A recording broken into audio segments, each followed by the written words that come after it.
We are inside the apse of San Giovanni in Conca, which, together with the crypt, is the only surviving part of what was once one of the most important churches of Milan.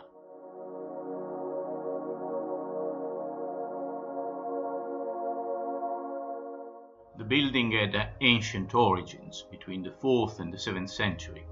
Its demolition allowed the discovery of its earliest remains about 4 meters below the ground. The basilica had a single nave about 54 meters long and 17 meters wide. It must have resembled to the Basilica of Trier, and it ended with a semicircular apse.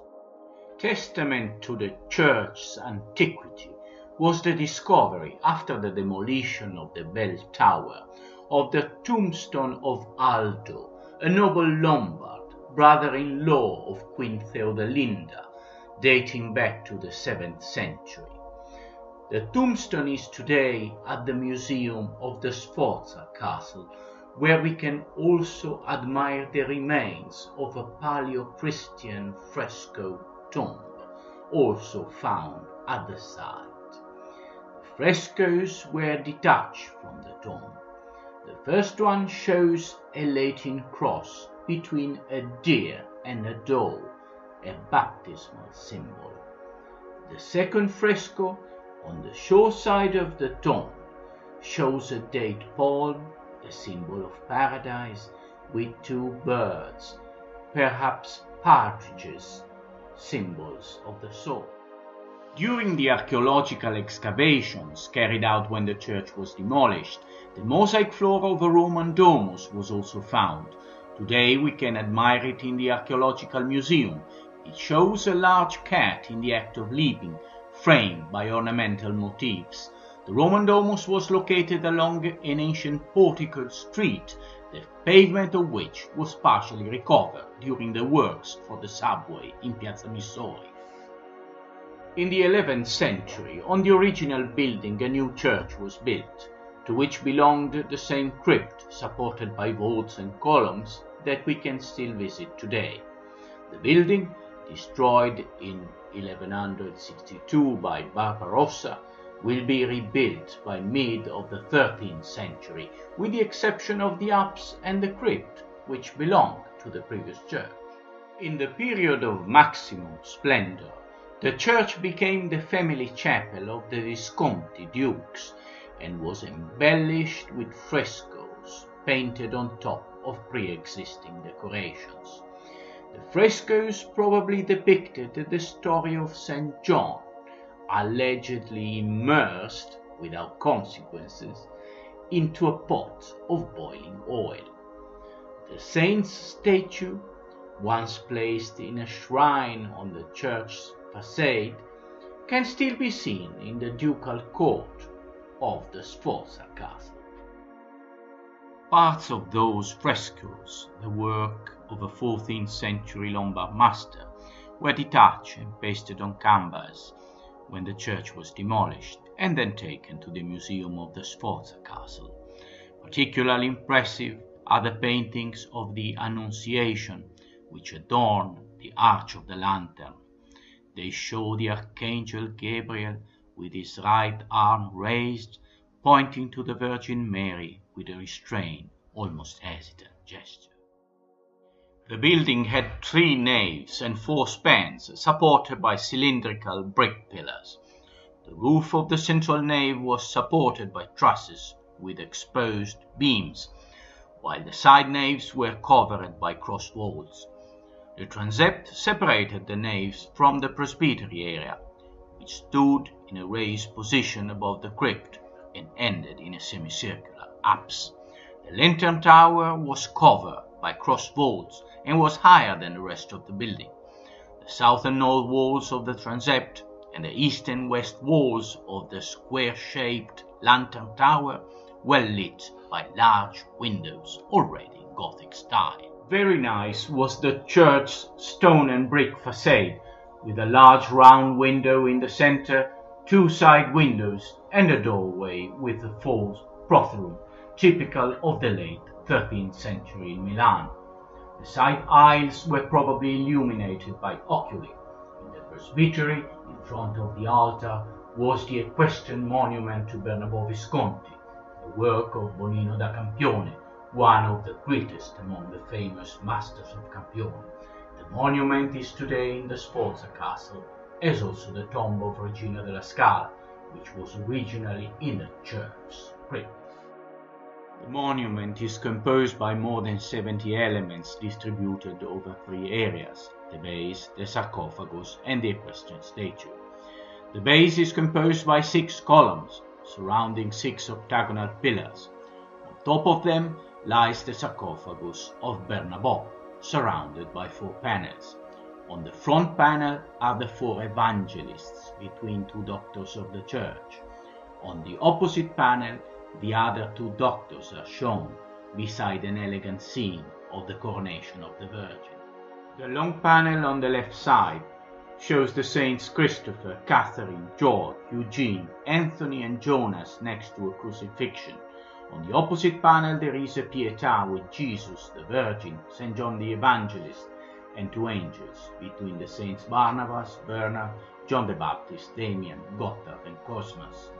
On the sides of the sarcophagus also the Visconti coats of arms are visible.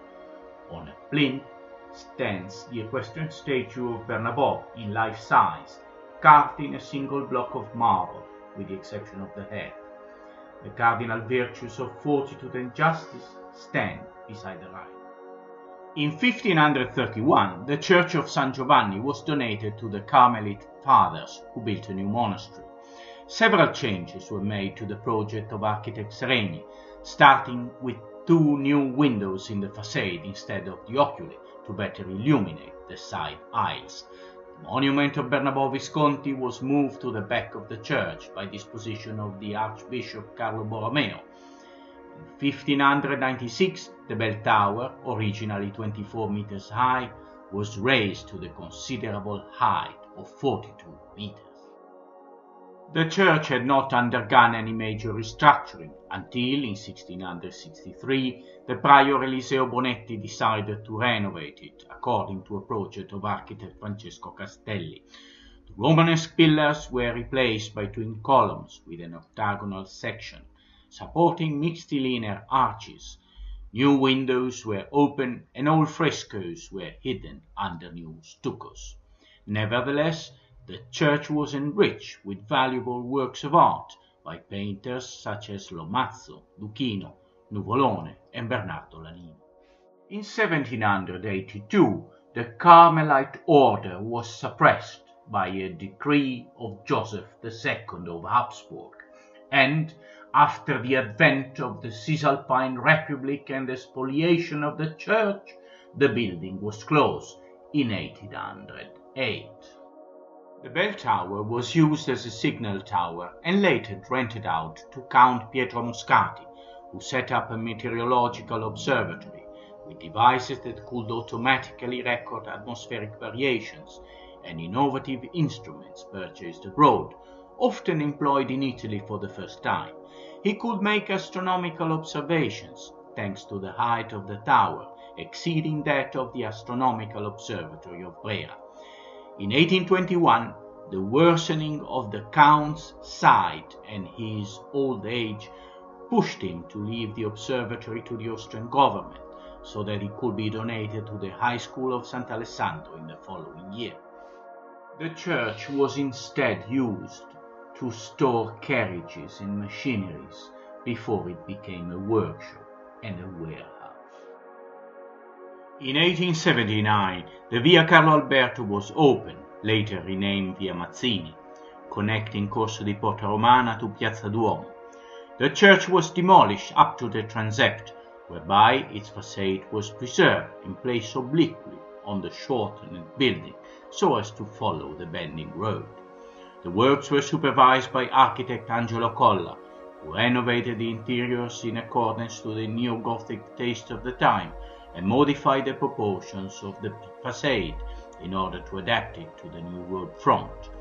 He lowered the 2 oculi, rebuilt the 2 half columns at the sides of the portal, and added 3 tall pinnacles. The building, completed in 1881, became the new temple of the Waldensian community. However, the fate of the church was sealed when, in 1934, the new Albertini city development plan provided for the opening of Via Albrizzi. This led, in the immediate post-war period, to the demolition of the church, with the exception of the crypt and part of the apse. The façade was reassembled in its original proportions in Via Francesco Sforza to complete the new Waldensian temple. And this was the end of this unlucky church. Perhaps its fate had already been sealed after the Baroque renovation, or after the somewhat clumsy restoration by architect Colla. The church seemed no longer worthy of preservation, and eventually it found itself on the way of the notorious racket foreseen by the Albertini development plan, a new artery aimed at connecting the renewed Piazza San Babila with Piazza Missori and Via Vincenzo Monti up to Piazzale Cadorna, and at connecting them to the new central station through a straight road. Ironically, the construction of the racket will eventually stop right here in front of the ruins of the church and will never be complete.